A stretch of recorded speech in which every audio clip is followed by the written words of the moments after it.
В момента в IT сектора, например, се търсят главно тестни специалисти.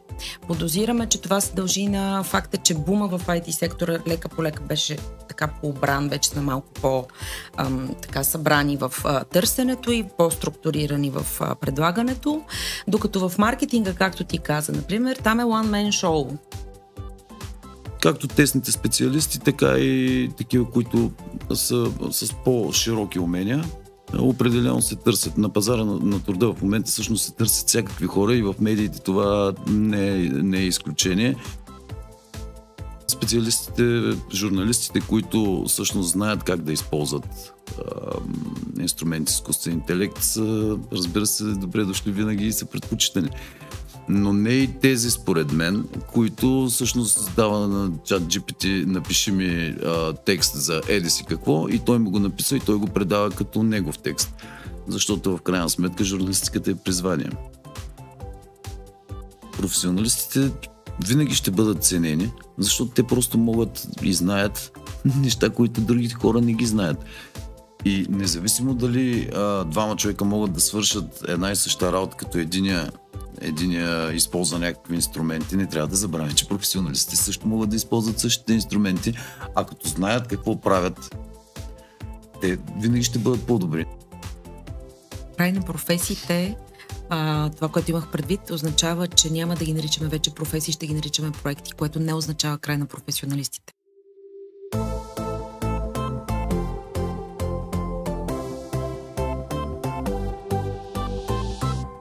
Здравейте! Вие сте с Технически погледнато, подкастът, в който дискутираме горещите теми от света на технологиите. Аз съм Майя Бойчева. Освен на сайта zonefortech.bg, може да ни гледате и слушате във всички популярни платформи. Днес ще си говорим по една много интересна и много нашумява в последно време тема. При това не само с навлизането на изкуствения интелект, който стана много актуален, но и с навлизането на всичките технологични инструменти, които едва ли има човек, който не ползва, и които ни помагат в работата. Днес ще си говорим за това, идва ли краят на професионалистите. Процесът на деквалификация, или известен на английски като дескилинг, не е нов термин. За него се говори още по време на индустриалната революция. И той реално възниква, когато технологиите започнат да изпълняват работата на високо квалифицираните служители, изземват функциите им и реално елиминират нуждата от тях за сметка на по-ниско квалифицирани работници, които просто могат да си служат с тези технологии. В момента сме в период на нова революция. Този път тя е водена от изкуственият интелект и за разлика от индустриалната революция се развива с бясни темпове. Ще доведе ли тази революция и въобще ще доведат ли новите технологии до деквалификация? Все по-често виждаме обяви за работа, в които се изисква кандидатът да може да борави с редица инструменти и реално да съвместява няколко длъжности. В същото време и броят на инструментите, които всички ние, с които всички ние си служим и можем да управляваме, нараства. Добър пример е професията на маркетинг експерта. Не са малко обявите, в които се изисква един маркетинг експерт да може да използва инструменти за дизайн, за видеообработка, за фотошоп, за да създава текстове с инструменти. Означава ли всичко това, че дълбоките професионалисти умират и се раждат мултифункционалните служители? За да разнищим тази тема, сме поканили Екатерина Тонова, мениджър проекти за развитие на хора и обучение в Ascert International, компания дъщерен партньор на Manpower България. Здравейте! Здравей! И Иван Гайдаров, дългогодишен технологичен журналист, който следи тези теми доста отблизо и скъсо от доста години. Много се радвам, че гостувате на подкаста Технически погледнато и че ще обсъждаме тази така интересна и важна, мисля, че за всички от нас тема. Да започнем може би с поглед към това какво всъщност се случва и наистина ли се търсят повече професионалисти тесни с дълбоки познания или широки с базови познания в повече области? Кое от двете надделява? Може би, Катя, към теб аз на ти минах. На ти много ми е приятно и благодаря за поканата. Всъщност отговорът е много прост и той зависи от сектора и от бизнес сферата, в която се търсят хора. Зависи от самата функция, от самата позиция. Давам пример. В момента, например, в IT сектора, непосредствено преди да дойда в студиото, ви го коментирах с колегите рекрутери, в момента в IT сектора, например, се търсят главно тестни специалисти.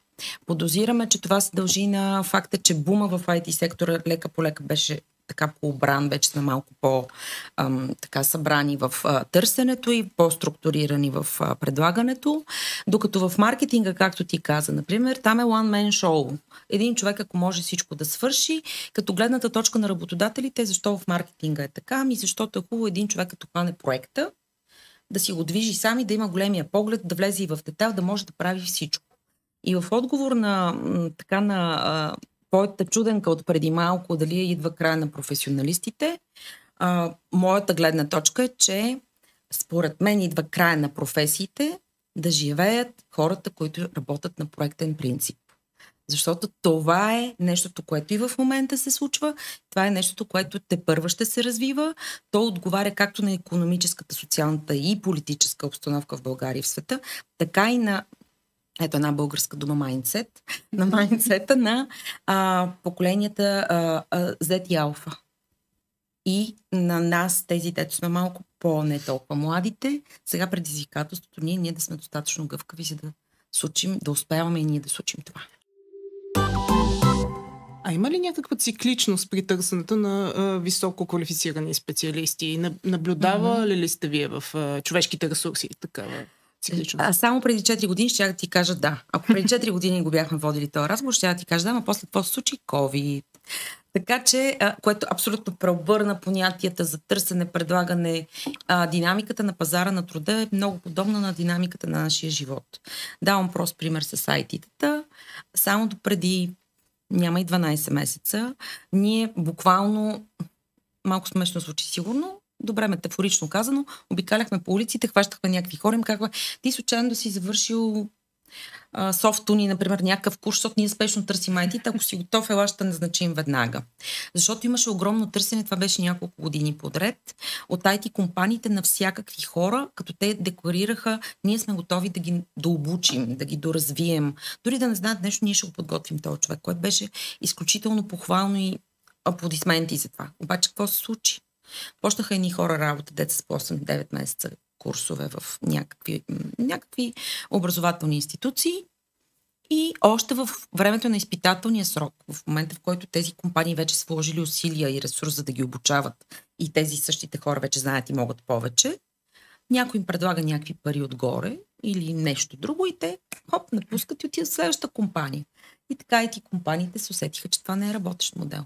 Сега вече сме в един балансиран момент, според мен. Ти спомена, че специално за маркетинга водещо е идеята експерта да си довърши проекта, но няма ли нотка на финансов аспект? Да спестим малко от служители, от няколко служители, един човек, една заплата, ще върши работа на 5 човека. Да, винаги има финансов аспект. Нали, да не забравяме, че преди професионалисти, ние сме хора и в личния си живот също винаги има финансов аспект. Когато си харчим парите, ние си правим сметката, при компаниите е подобна ситуацията.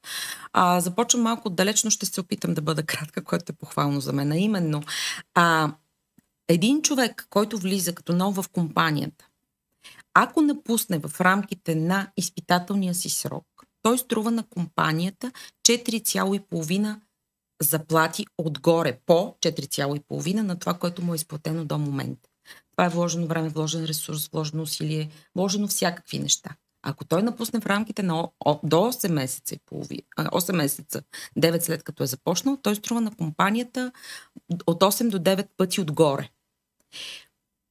Защо го казвам? Защото именно поради динамиката, спецификата и особеностите на хората, които работят на пазара на труда, ако щеш поради демографската ни характеристика дори, ако щеш поради факта, че самата динамика на уменията, които се изискват, вече е различна от преди една година дори, на хората им става все по-трудно да назначават и да намират подходящи хора за функциите, които искат и търсят.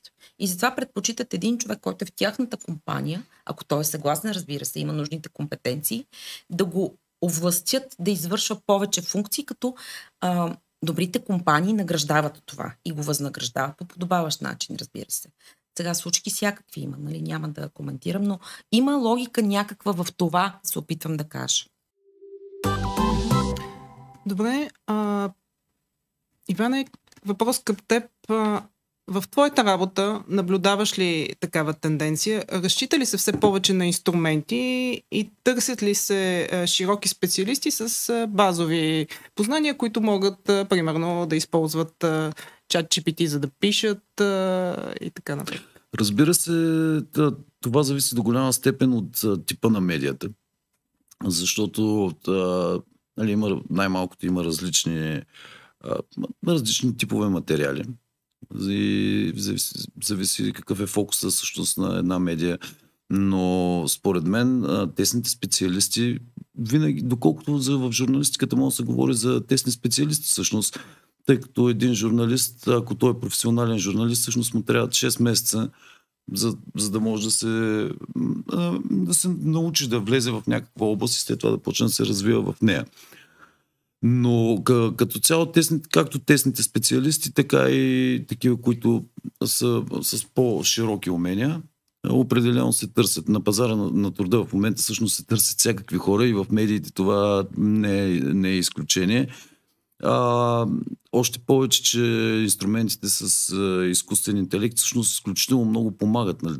Аз съм далеч от мисълта, че сме стигнали до момента, в който те ще могат да ни заместят. И не смятам дори, че скоро ще стане, но те са изключително полезни. Защото един човек, който е дори да е тесен специалист, ако знае как да използва всъщност изкуствения интелект, примерно платформа като ChatGPT или Perplexity, след като си е написал материал, той просто може да го попита: как мога да го направя по-добър? И той да му даде някакви гледни точки, към които той, примерно, не се е сетил. Той може да се е сетил за едно нещо, как може да го подобри, но всъщност технологията му дава различни гледни точки към това, различни от неговите гледни точки, как може да го подобри. Така че винаги един специалист, който може да работи с подобни инструменти, винаги предпочитам пред един специалист, който не може. Най-малкото заради това, че той може да отрази много повече гледни точки към качеството на материала, към начина на написане на материала, въобще към една тематика. Защото ако тръгнеш примерно да проучваш някаква тема сам по себе си, е възможно да пропуснеш много нейни аспекти. Докато, примерно, Perplexity, това, което предлага, ти просто питаш, то ти излива директно и ти можеш да му задаваш допълнителни промптове, да му даваш и най-накрая да събереш за отрицателно време, да не говорим и за времето, всъщност, което ти е нужно за ако тръгнеш да правиш едно проучване и ако използваш инструмента. Така че със сигурност специалистите, журналистите, които всъщност знаят как да използват инструменти с изкуствен интелект, разбира се, добре дошли винаги и са предпочитани. Но не и тези, според мен, които всъщност дава на ChatGPT: напиши ми текст за еди си какво, и той му го написва и той го предава като негов текст. Защото в крайна сметка журналистиката е призвание. Точно с това е свързан и следващият ми въпрос. Всъщност ти говориш от собствената си позиция на човек, който е дълги години журналист и вече ти знаеш как се пише материал, какво трябва, наясно си с тематиката, която следиш и търсиш определени неща в ChatGPT, използваш изкуствен интелект за определени неща. Въпросът е, няма ли да навлязат хора, които, примерно, завършва сега университета или дори не завършва университета и започва да използва изкуствен интелект и използва изкуствен интелект, за да генерира една статия. След като той няма зад гърба си познанията, които да кажем ти имаш, и другите колеги. Така. Не, точно този нюанс, не е ли това опасността точно такива хора да се намърдат на пазара? Ами, той ще влезе. Въпросът е докъде ще стигне. Нали, всеки може да влезе. Нали, в крайна сметка, особено в нашата сфера, всеки може да се опита да влезе. Да, този инструмент ще му помага до известно време, но не трябва да забравяме, че в процеса, в който един човек се учи да става журналист, т.е. се учи да търси информация, пише сам, мисли, редактира го, той се развива и като човек, и като професионалист, и като колега. И всъщност един друг човек, който прескочи тези етапи, реално трябва много малко време е нужно и няколко просто случки, за да може единия да се отличи от другия. Просто, както казват, мисля, че китайците го казват, не е важна целта, а пътя до нея. Така че ти, ако не изминеш пътя до това да станеш журналист, а просто излезеш и станеш журналист, ти просто не си журналист. Ти си оператор на ChatGPT. Ще ти дам един такъв пример. Неотдавна бях на една конференция и гледайки биотата на CV-тата на участниците, след като прочетох едното, аз бях сигурно, че е писано с ChatGPT. То си личи. Въпросът е, че примерно аз като специалист, аз го разбирам и го усещам. Но явно работодателят на въпросният човек участващ, той не може да направи разликата. И точно тук е момента. Ти казваш, трябва да изминеш пътя. На въпросът е, че примерно в случая работодателят не може да прецени, че неговия служител от PR отдела, който също създава съдържание, е използвал ChatGPT и това излиза публично. Не е ли точно това проблем? И как всъщност може да се реши този проблем? Как могат... Защото наистина хем е по-ефтино на работодателите да наемат така ниско квалифициран човек, който да свърши тази работа. Хем нямат реално... То няма как един работодател, един генерален менеджер да знае, да разбира всичките нюанси на работа, на всичките отдели. Как може тогава това нещо всъщност да се преодолее този проблем? Ами той според мен ще се преодолее във времето, защото ние все пак сме в началото на развитието на тази форма на изкуствения интелект, генеративния изкуствен интелект. Не самия изкуствен интелект отдавна общо взето се говори за него като технология, но за генеративната му форма сме още в началото, така че всъщност нито работодателите са готови още да отсеят, нито пък служителите са готови да го използват във всичките му аспекти. Но примерно ще дам днеска една новина, една много известна италианска сладоледена къща, решила, че изхабили се идеите и ChatGPT реално и дава една страхотна идея. Но те специално казват, да, ще използваме идеята на ChatGPT, но финните настройки остават за човека. Така че момента, в който всъщност, може би ще има някакъв момент, в който професионалистите ще бъдат губещи в това състезание с така наречени, ако ги наречем непрофесионалисти, които просто разчитат на тези инструменти, но пазара много бързо според мен ще се ориентира. Той обикновено се ориентира бързо, а там е ролята на общо взето HR-ите, които мисля, че доста бързо и те ще се ориентират в това нещо. А другото ще стане като просто естествен подбор. В крайна сметка едно е да те наемат, друго е да се задържиш, трето е да се развиваш и да се наложиш вече като кадър. Така че ще стане въпрос на време. Колкото всеки, който пише в Фейсбук е създател на съдържание, точно толкова и всеки, който работи с ChatGPT може да бъде журналист. Просто изисква малко време всъщност да се отсеят нещата. Катя? Твоето мнение по въпроса какво е? Абсолютно съм съгласна с Иван. Точно Фейсбук щях да дам за пример и професията фотограф. Ние в момента, в който всички се снабдихме с телефони, станахме фотографи. Реално, ние можехме и репортери също абсолютно. Така, защото можехме да предаваме от място на събитието, да снимаме, да така. Това обаче не отмени наличието на професията репортер, разследващ журналист или фотограф. Напротив, хората като че ли се култивирахме, възпитахме се ние потребителите, дори да правим разлика, т.е. това се случи за добро, да, отне време, процес е, но все пак се случи за добро, защото самите потребители започнаха да отсяват и да правят разликата.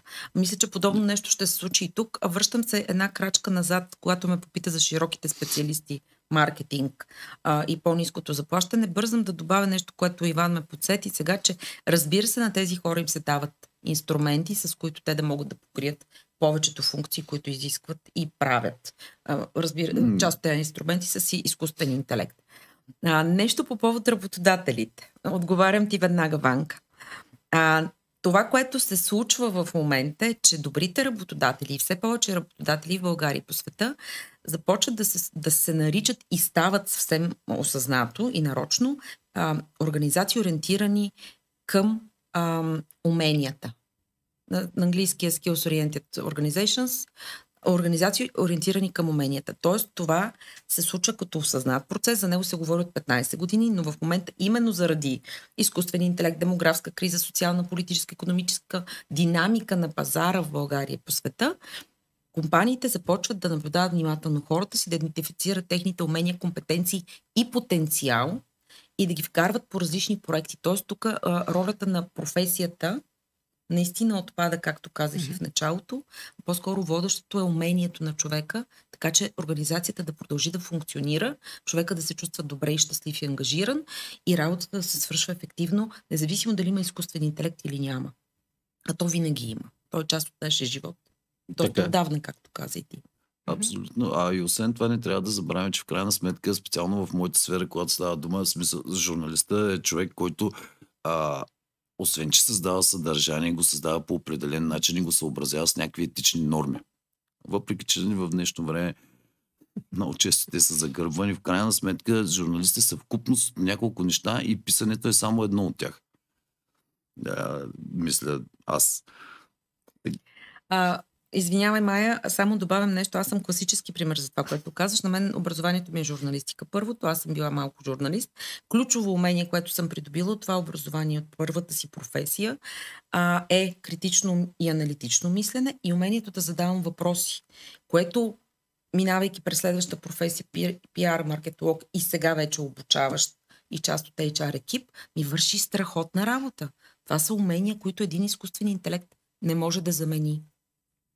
Не трябва да забравя, че в редица общо взето доклади, с които съм се сблъскал, всъщност ако едно време, дори в IT сферата, ако едно време техническите умения бяха на първо място, то в момента все по-често се говори за меките умения. А тези меки умения, те се придобиват в процеса на изграждане на един професионалист. Така че тях не трябва да ги забравяме също. А те стават все по-важни всъщност в днешния свят. Поне така показват статистиките. Дескилинг, апскилинг и рескилинг. 3 термина. Деквалификация, подобряване на квалификацията и преквалификация. Тези 3 термина все по-често са пресечна точка между технологиите и човешките ресурси. До какво водят технологиите и наистина наблюдава ли се такъв процес на деквалификация, за който стана дума и в началото на разговора? Ванка, искаш ли да почнеш този път?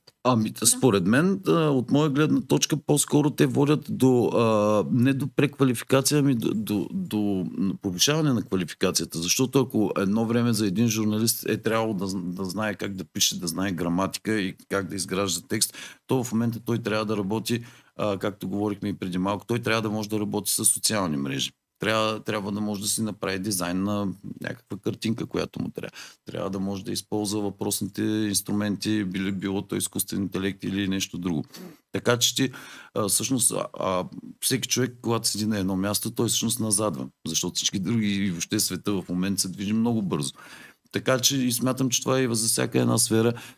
Всеки един човек, просто тази революция, защото то не е еволюция, това е революция. Те се променят. Ето днес ChatGPT, OpenAI обявиха, че нов модел, пускат нови 2 модела, които вече могат да разсъждават, вече работят по-бавно, но реално правят така наречената верига от мисли. Един голям проблем го раздробяват на малки и почва платформата да решава много по-големи проблеми, точно по начина, по който хората ги решават. Т.е. приближава се още една крачка към човека.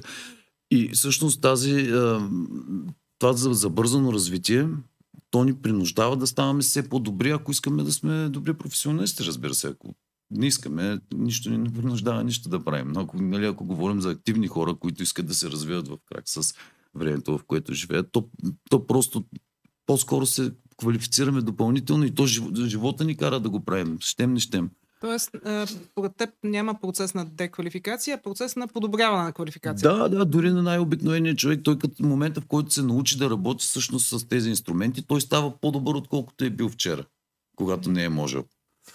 Тя според теб?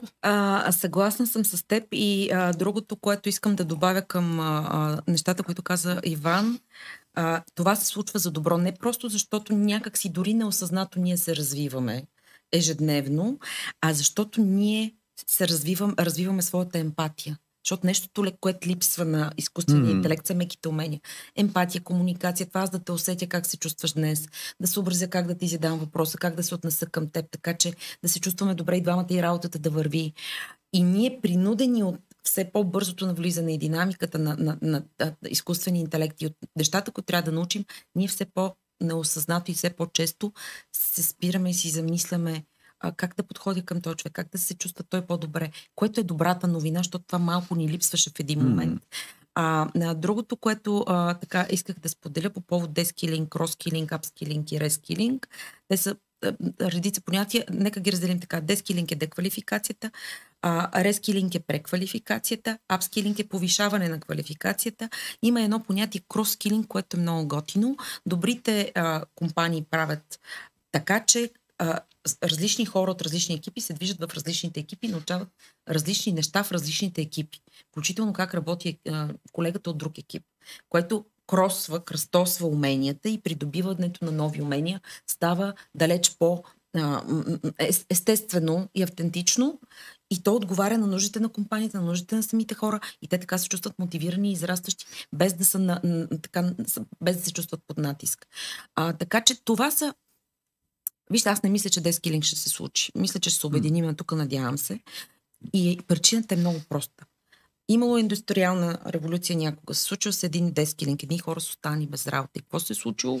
Истинска революция. Всички са излезли на улиците, защото нямат хляб, нямат какво да се. Нали? Проблем. Имайки предвид спецификите на днешните поколения, на следващите поколения, които ще влизат на пазара на труда, които са характерни с това, че са много свободомислещи, изключително автономни, желаят да бъдат далеч по-експресивни, пълни с информация, съзнание, любопитни и критично мислещи. Тази дескилинг форма на социален контрол, защото това е точно това, няма как да се случи. Няма кой да го позволи. Така че аз така мисля. В такъв случай, какво ще става с професионалистите? Ти спомена, че професиите ще дойде краят на професиите и ще се обърнат към проектно базирани. Иване, според теб, идва ли краят на професионалистите? Не, според мен професионалистите винаги ще бъдат ценени, защото те просто могат и знаят неща, които другите хора не ги знаят. И независимо дали двама човека могат да свършат една и съща работа, като единия използва някакви инструменти, не трябва да забравяме, че професионалистите също могат да използват същите инструменти, а като знаят какво правят, те винаги ще бъдат по-добри. Не може, ако не знаеш, че е имало Втора световна война, няма как да питаш чат GPT да ти разкаже за Втората световна война. Не, това е най-глупавият пример. Трябва да знаеш нещо, за да можеш да ти помогне на тебе реално от инструмента. А това знание всъщност различава професионалистите от непрофесионалистите. Всъщност, край на професиите, това, което имах предвид, означава, че няма да ги наричаме вече професии, ще ги наричаме проекти, което не означава край на професионалистите. Професионалистите са хора, които имат умения, лични, професионални, имат експертиза, имат потенциал. Това са хора, които винаги ще се търсят и ще се желаят. Добре, благодаря ви, че гостувахте на подкаста Технически погледнато. Това беше всичко от нас. Не забравяйте да ни гледате и слушате на сайта zonefortech.bg, както и в YouTube, Facebook, SoundCloud и Spotify.